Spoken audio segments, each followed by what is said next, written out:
করুণাময় দয়াল ঠাকুরের কত স্নেহ, কত মমতা, কত আন্তরিকতা, কত সান্ত্বনা ও আশ্বাস ছিল তার মধুর বাক্যে। ঠাকুরের পরম ভক্ত ফণীন্দ্রকুমার মালাকার ঠাকুরকে প্রশ্ন করেছিলেন, কি করিলে মন স্থির হয়?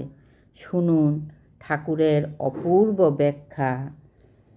ঠাকুর বলিলেন, চেষ্টা দ্বারা মন স্থির করা যায় না, তাতে বিপরীত ফল ফলে।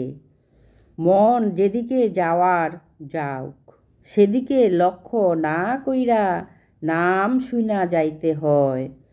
নাম শুনতে মনের প্রয়োজন হয় না, মন থাকলে নাম শোনা যায় না। জীবের সাধ্য নাই নাম করে, নাম করে শিবে, নাম শোনে জীবে।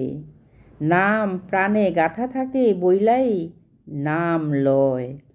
সেই হেতু নাম প্রাণের প্রাণ, মহাপ্রাণ।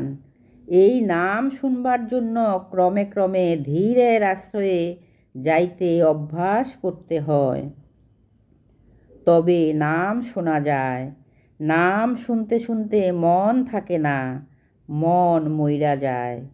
সেই কারণে মন স্থির করার জন্য কোনো প্রকার চেষ্টার প্রয়োজন নাই। ঠাকুরের আতুল চরণে জানাই শত সহস্র প্রণাম। সবাইকে জানাই ঝুলন যাত্রা ও রাখি পূর্ণিমার রামময় প্রীতি ও শুভেচ্ছা। জয় রাম, জয় গোবিন্দ।